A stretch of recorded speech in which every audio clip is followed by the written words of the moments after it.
Hello everyone, and welcome back to Learning English with Noel. This is episode 17, and today we're diving into a topic that almost everyone loves: travel and transportation. Whether you're traveling by bus, train, plane, or just walking through a new city, you need the right English to communicate. And today, we're going to explore lots of useful expressions and share some personal travel stories too. Jesica is back with us as our guest. Jesica, are you ready to take our listeners on a trip today? Hi Noel, hi everyone. Yes, I'm so ready. Travel is one of my favorite topics because it's not just about moving from one place to another. It's about the experiences, the people you meet, the food you eat, and of course, the adventures, sometimes funny, sometimes stressful, that happen along the way. Exactly. And for our listeners, this is perfect practice because when you travel, you often need English. Even if you're not traveling abroad right now, you can still use this vocabulary in your daily life. So let's get started. Jesica, let me start with a big question. Do you enjoy traveling? What kind of trips do you usually take? Yes, I absolutely love traveling. For me, traveling is like opening a new book. You never know what the next chapter will bring. I usually take short trips within my own country, like weekend getaways, but I also enjoy international travel when I have the chance. For example, last summer I went on a road trip with some friends. We drove along the coast, stopped at small towns, and stayed in little guest houses. It wasn't luxurious, but it was so memorable. Yes, I absolutely love traveling. For me, traveling is like opening a new book. You never know what the next chapter will bring. I usually take short trips within my own country, like weekend getaways. But I also enjoy international travel when I have the chance. For example, last summer I went on a road trip with some friends. We drove along the coast, stopped at small towns, and stayed in little guest houses. It wasn't luxurious, but it was so memorable. Yes, and another phrase I used was guest house. A guest house is a small hotel, usually family run. It's often cheaper than a big hotel and feels more personal. Exactly. And that's the beauty of travel. You don't always need a luxury resort. Sometimes the small, simple places give you the best memories. Now, let's talk about something that every traveler has to deal with: public transport. Jesica, what's your experience with buses, trains, and subways? Oh, I have lots of stories. For example, when I was in London, I used the Underground, or what locals called the Tube. At first, it was confusing with all the lines and stations, but once I learned to read the map, it was actually fun. I remember one day I almost missed my stop because I was so busy people watching. That happens a lot. And you mentioned "missed my stop." Learners, that's a common phrase. It means you didn't get off at the right station or bus stop. For example, I missed my stop because I fell asleep on the bus. Don't miss your stop, it's the next one. Exactly. And another common phrase is catch a bus. That means to take a bus. For example, I caught the bus to work this morning. We need to catch a bus to the airport. Yes, and sometimes, if you're unlucky, you might miss the bus. That's also a very common phrase. It means the bus left before you got on. For example, I missed the bus, so I had to walk. Don't be late or you'll miss the bus. I remember once in Paris, I missed the last train of the night, and I had to take a taxi. It was much more expensive, but it turned into a fun adventure because the taxi driver told me stories about Paris while driving through the city lights. That's the beauty of travel. Sometimes a small problem becomes a great memory. Now, let's move on to something many learners want to practice: airports and flying. Jesica, how do you usually prepare for a flight? Well, I always book a flight online in advance. That means to buy a ticket for a plane. Then I check the baggage rules, like how many bags I can bring, and how heavy they can be. On the day of the flight, I try to arrive at the airport at least 2 hours early. That way, I have enough time to check in, go through security, and find my gate. Great explanation. Let's highlight some phrases. Book a flight means to reserve or buy a ticket for a plane. For example, I booked a flight to Tokyo last night. We should book our flights early to get cheaper prices.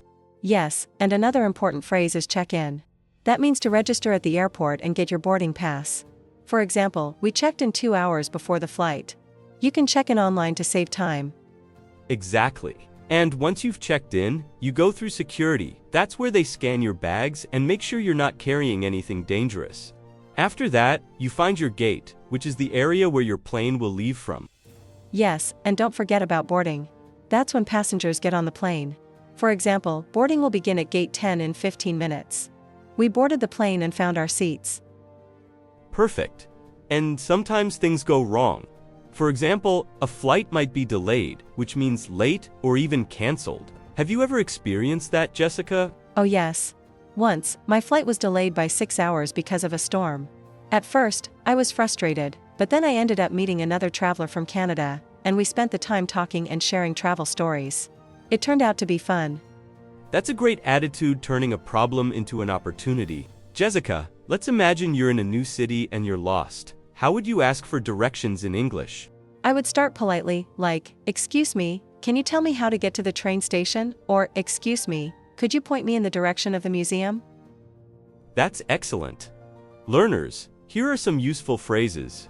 How do I get to? Is this the right way to? Could you tell me where the nearest bus stop is? And when you give directions, you can use phrases like, go straight ahead, turn left at the traffic lights, it's next to the bank. Yes, and sometimes locals will use hand gestures to help you, which makes it easier. I remember in Rome, someone told me, just go straight until you see the fountain, then turn right. It was simple and very helpful. That's why it's so important to learn these phrases.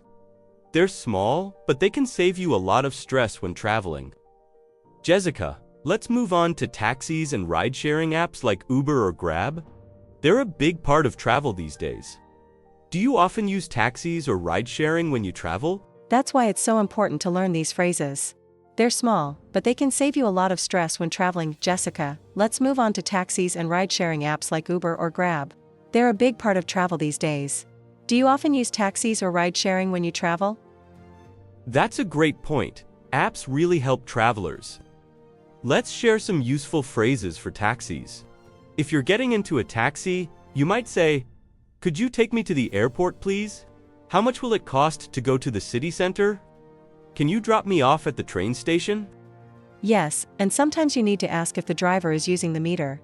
The meter is the device that calculates the fare or cost of the ride.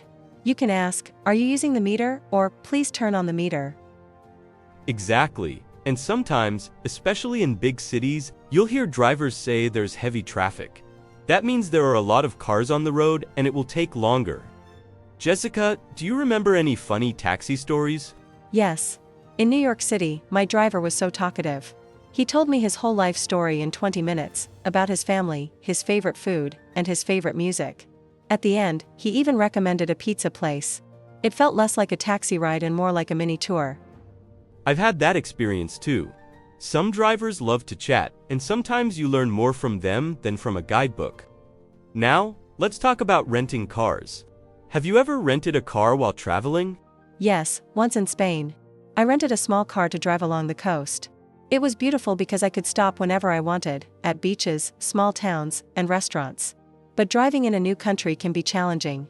The road signs were in Spanish, and the steering wheel was on the opposite side from what I was used to. That's a great story. Renting a car gives you freedom, but it also comes with responsibilities. Learners, here are some useful phrases. I'd like to rent a car for 3 days. Does the price include insurance? Is this car automatic or manual? Yes, that last one is very important. Many countries rent manual cars, but if you can't drive a manual, you need to request an automatic. Also, don't forget to ask about fuel. Should I return the car with a full tank? Exactly. And one more phrase. Do you need to see my driver's license and passport? Rental companies always check your documents. Yes, and here's a funny thing. When I returned the car in Spain, the worker asked me if everything was okay. I said, yes, except I got lost about 5 times. He just laughed and said, that's normal for tourists. Jessica, as much as we love traveling, things don't always go smoothly. What's one travel problem you've faced? Oh, I have a big one. Once, in Germany, I lost my train ticket right before boarding. I panicked because I thought I wouldn't be allowed on the train. Luckily, I had the receipt on my phone, so I showed it to the conductor, and he let me sit down. That's a common problem. Learners, here are some phrases for travel problems. I lost my ticket. My flight was delayed. I missed my train. My luggage is missing. And here are solutions. Can I get a replacement ticket? Where is the lost and found office? Is there another bus I can take? Yes, and one useful phrase at airports is, my baggage hasn't arrived. The staff will usually help you fill out a form. It happened to me once in Singapore. My suitcase arrived 2 days later at my hotel, safe and sound, but it was stressful. I've had that too. It teaches you to always keep essentials like clothes, medicine, and documents in your carry-on bag. Now, Jessica, let's make things fun with some travel idioms. Do you know the phrase, hit the road? Yes. Hit the road means to start a journey. For example, we're going to hit the road early tomorrow morning. Let's hit the road before traffic gets bad. Perfect. Another one is miss the boat. It doesn't just mean missing a ship, it means missing an opportunity. For example, I wanted to buy tickets, but I waited too long and missed the boat. If you don't apply now, you'll miss the boat. And how about travel light? That means to bring very little luggage. For example, I like to travel light with just a backpack. He travels light because he doesn't like carrying heavy bags. Yes, and another one, red-eye flight. That means an overnight flight, usually late at night. For example, I took the red-eye flight from Los Angeles to New York. Red-eye flights are cheaper, but you arrive very tired. Idioms are great because they make your English more natural, and they often come from real-life travel experiences. Okay, Jessica, it's time for funny travel stories. Do you have one that stands out? Yes, in Japan I once got on the wrong train. Instead of going to Kyoto, I ended up going in the opposite direction. I realized it only after 30 minutes. At first, I panicked, but then a kind lady helped me get back on the right train. It turned into a funny memory, and now I always double-check train signs. That's a good one. For me, it was in Italy. I ordered a ticket for a bus, but I didn't realize I had to validate it, stamp it in a machine before boarding. The driver asked me, "Did you validate?" And I had no idea what he meant. Everyone on the bus laughed kindly, and then the driver helped me do it. Yes, cultural differences can be funny, but those moments make travel unforgettable. Speaking of cultural differences, let's talk about how transportation works differently around the world. Yes, for example, in Japan, trains are extremely punctual. If a train is even 1 minute late, the staff apologizes.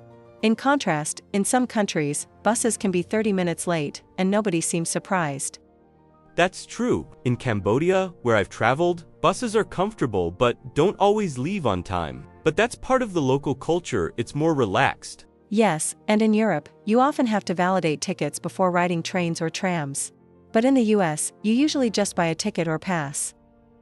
These cultural differences are important for learners to know so they don't feel lost or confused. Jessica, today's episode has been a real journey, pun intended. Let's do a quick recap for our listeners. Yes. We talked about taking trips and weekend getaways, public transport phrases like catch a bus, miss a stop, airports and flying, book a flight, check in, boarding, asking for directions, taxis and ride-sharing apps, renting cars and driving abroad, common travel problems and solutions, travel idioms, hit the road, miss the boat, travel light, funny travel stories, cultural differences. Exactly. And remember, learners, the best way to improve your English is to practice. Try telling your own travel stories in English. Use the new vocabulary and idioms we introduced today. Yes, and don't worry about mistakes. Travel itself is full of mistakes and surprises, and that's what makes it fun. The same goes for learning English. Beautifully said, Jessica. Thank you so much for joining us today. Thank you, Noel. I had a great time. And thank you, listeners, for tuning in to Learning English with Noel. This was episode 17, Travel and Transportation. Don't forget to like, subscribe, and share this episode with your friends. Until next time, keep learning, keep practicing, and keep traveling with English.